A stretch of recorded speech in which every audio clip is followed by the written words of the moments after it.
Narito ang Balitang Pinoy TV.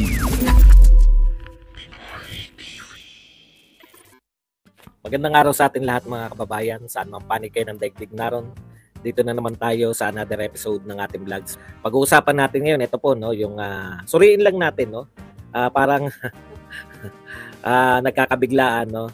Mukhang si Senator Amy Marcos lang yung may sense ngayon sa mga Marcos na sagipin yung chance nila na yung political power, no. Pwede ba to na one time man lang? Real talk po. Mukhang yung iba po ay lulan-lula dito sa ginagawa ng kanilang pinsan, no? Sa pinsan ni Amy at saka ni Bongbong na hindi ko po maintindihan. Siguro kitang-kita, no? Yung reaction po ni Congressman GMA sa ginawa, ano yan no? Pinakikita na po sa inyo ngayon ni GMA kung gaano siya katuso, no? Ano ang pwede niyong isagot na na-expose unti-unti si Martin, no? Sa kanyang ginagawa. Buti na lang, alam nyo, hindi ko alam, no? Nahihirapan ako para kay Senator Amy, no? Kahit alam natin na lumaki na sa politika yan si Senator Amy. Nahihirapan ako. Parang single-handedly kinakarga niya yung kanyang buong pamilya, no? Yung napakatagal nilang pinaghirapan. Yan po pag-usapan natin, pero bago yan, kung bago ka pa lang dito sa ating channel, mag-subscribe ka na. Dahil ito lang ang tayong channel na may kinikilingan, may pinapanigan, una sa balita, uli sa impormasyon, kaya ano pang hinihintay nyo? Pindot na. Okay, pag-usapan po natin, no? Umaayon po sa mga Duterte yung lahat na nagaganap, no? Yung panawagan po ni Pangulong Duterte na libro-libro, magbukas kayo ng libro, magpa-audit kayo. Hindi po kinakagat yung COA-COA. Naipaliwanag na yan sa mga tao. Hindi po yung COA, inunahan na nga kayo. Inunahan na nga kayo sa COA. Hindi na po usapin yung COA rito kasi tinablan nyo rin. Ang tanong ko po dito sa nagpapaliwanag na meron ng audit ang COA. Ano pa hinahanap yung audit? Saan nyo ba nakuha yung mga paghanap nyo kay Sara Duterte? Na saan niya ginamit yung 125? Meron bang audit ng COA na sinabi na hindi mali ang paggamit ng 125 million? Wala na tayong awatan ngayon. Di ba? Wag lang po papasok dito na magmamarunong. Dahil kami po, tapat kami kay Sara Duterte. Winawarningan ko lang yung mga galing kung saan lupalop na talunan yung sinuportahan. Wag po kayo magmamarunong din dito, no? Dahil kami hanggang ngayon nananatili kaming tapat sa mga Duterte. Wag kayong mag-aasta rito na kayo ang tama at kami ang mali. Okay? Winawarningan lang natin kayo. Pag-usapan lang natin. Kung kayo susuporta kay Sara Duterte, matutuwa kami. Pero wag po kayo magmagaling na kayo ang tama dahil talunan din kayo. Actually, nanalo kami. Panalo si Sara Duterte. Okay. Punta na po tayo rito. Alam po ninyo, ito po real talk. Akala nyo, di ba? Gaganyan-ganyan si Gloria, hindi nyo mawawaisan yan. Ngayon, ano lumabas? Napaka-petty ni Romualdez, di ba? Bakit? Tignan niyo po yung sinabi ni Gloria Macapagal. Hindi naman niya kayang sagutin to, hindi nga. Titindig ako. Titindig ako. Tatayo ako. Tatayo ako. Titindig ako. Hindi ako makatayo na maayos. Okay, wala pong COA yun. Wala pong COA, hindi po sinabi ng COA na may katiwalian doon sa paggamit ni Sara Duterte ng confidential fund. Kaya nga ang banat lang nila, ginastos mo ng 11 araw. Pag kayo binalikan, sinasabi, asan yung libro nyo? Libro hinahanap, hindi po yung COA report. Yun nga ang binibintang sa inyo. Tinatanggap ng COA kahit certification. Hindi ba? Tapos ibibigay nyo sa amin. Na-audit na yun ako, hindi yan yung sinasabi ni Pangulo. Una, yun po, no? Kaya umaayon sa mga Duterte. Ngayon, nagkaroon ng ideya ngayon. Yung mga tao, ay ganyan pala. Sa rules pala nila, pag may pirma na sila certification, okay na. Pasado na sa COA. Yung po rules nila. Yung COA naman po, umaayon lang yan sa rules. Ang hamon po sa inyo, buksan nyo. Wala na to. No? Todohan na to. Expose na natin yung dapat expose. Okay, punta po tayo rito sa yung kay pagtanggal niya kay nakita niyo ko po kung gaano po kahusay na leader tong leader ninyo. Kinikilalang leader nyo kayong mga loyalist vloggers. Si Tambian leader nyo. Eto, pakinggan nyo. Paano sasagutin to ni Martin Romualdez? Sabi ni Gloria Macapagal, tinanggalan po, no? Napaka-petty. Ang sabi ni Gloria Macapagal, there is always intrigue in politics, no? Lagi pong may intriga sa politika. Often petty, karamihan mababaw.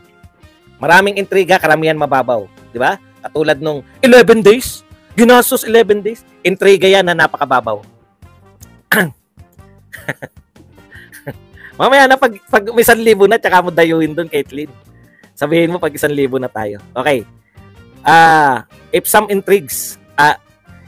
intriguers were able to convince Speaker Romualdez, kung ang mga intrigero ay nakumbinsi si Speaker Romualdez of the falsehood that I do not support his leadership in the House, kung ang mga intrigero ay napaniwala si Speaker Romualdez ng mga kasinungalingan na hindi ko na siya sinusuportahan, then there is nothing I can do. Wala na akong magagawa.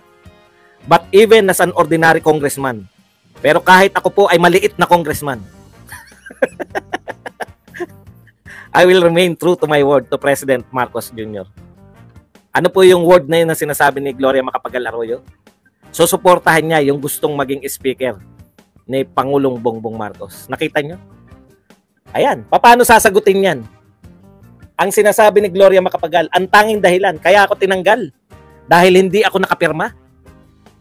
May nauna pa yan, kaya lang mahaba, paikling ko na lang. Kaya niya ako tinanggal bilang deputy speaker dahil hindi ako nakapirma sa resolution 1414. Nasa abroad ako. Tapos tinuloy niya to. Lagi pong may intriga sa politika. Sanay din sa politika to. Tatay nito, presidente. At karamihan sa intriga ay mabababaw. Di ba? Pero kung naniwala si Martin Romualdez sa mga intrigador, wala na akong magagawa. Wala akong magagawa. Pero maglilingkod pa rin ako bilang maliit na congressman. Pangkaraniwang congressman. Pangkaraniwang congressman. Ayan. At ako po ay magiging totoo sa aking pinangako kay Pangulong Marcos. Paano mo sasagutin yan, Tambi? Inaakusahan ka ng pasimple na ikaw ay uto-uto. Hindi po ba? Anong klaseng leadership yan? Parang sinasabi ni Gloria Macapagal, dahil hindi ako nakapirma. Kahit saan naman ako, pwede nyo akong papirmahin. Meron naman akong isang tawag lang ako, pwede. Tama po yung katwiran ni Gloria di ba? Isang tawag lang kahit nasan siya. Kung pirma lang, pipirma siya, willing siyang pumirma. Willing nga ba? Pero wala na tayong pakialam dun. Ang ginagawa ni Gloria, ine-expose niya itong si Tambi. Sus, politiko talaga. Ang layo pa ng eleksyon, no? Grabe yung mga ambisyon. Nakita nyo to mga lords? On this day, di ba? November 8, 2013. Super Typhoon Yolanda, remembering the many who perished and honoring the real heroes. May paakbay pa. Ito pa. Grabe.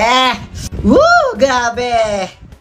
Hiyang-hiya naman si former President Duterte sa'yo. Hiyang-hiya naman siya, nagaling pa siyang Davao, talagang pumunta siya sa Tacloban to check our kababayans there para ibigay kung ano ang dapat na tulong sa mga Taclobenyo. Hiyang-hiya naman ang mga taga Davao na imagine niyo naghatid sila ng tulong and grabe, dito ako ma-amaze the way mag-serve ang mga Duterte kasi sila pag namimigay sila ng relief goods, pag namimigay sila ng something tulong no sa certain city, ang nilalagay nila sa box or sa plastic is from the people of Davao City. Same Caracas, pare-parehas lang kayo talaga ni Marojas, di ba?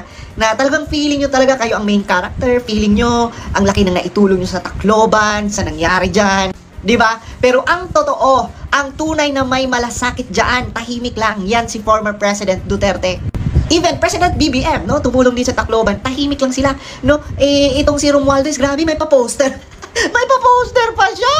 Grabe talaga. Alam mo, Romualdez, no, kung talagang nakatulong ka ng malaki sa mga Tacloban, hindi mo na kailangan magganyan-ganyan. 'Di ba? Sila na mismo, no, ang mag-advertise, sila na mismo, 'di ba, ang kumbaga, ilalabas mismo nila sa kanilang mga bibig, no, kung if ever nakatulong ka man sa kanila. Di ba, pwede kang magkaroon ng mensahe dyan, pero may paganyan-ganyan ka pa. Pwede naman, wala nang ganyan. Ano mo na dyan, remembering Yolanda. Di ba? Ikaw, grabe, ang laki-laki ng mukha. Ang laki-laki ng mukha mo. Talagang, grabe, no? minamind conditioning nyo na yung tao eh. Alam nyo, sa totoo lang, for me mga lods, nakakatawa talaga ito sila. Hindi na sila natuto. Gayahin nyo ang mga Duterte, serbisyo muna. Gayahin nyo si President BBM, serbisyo muna. Tulong, no? Tumulong muna. Di ba, huwag yung pa-photo ops. Kaya nga natalo yung ina nila. Kasi puro picture photo ops, di ba? Sa totoo lang, ang taong bayan mismo ang magsasabi kung talagang nakatulong ka at kung talagang meron kang naiambag, no, sa mga Pilipino. Kaya wala yan, no, sus. Kung tumulong, kung tutulong, tutulong. Mga lods, may nabasa ako. Grabe, nagkakampihan ang mga politiko. Mga politikong walang nagawa, mga politikong di man lang maramdaman ng mga Pilipino. Ito na nga mga kabalita. Ano na ang masasabi nyo patungkol sa balitang ito? Please comment down below mga kabalita. Pag-usapan natin yan sa comment section. At kung di ka pa nakasubscribe sa ating channel, baka naman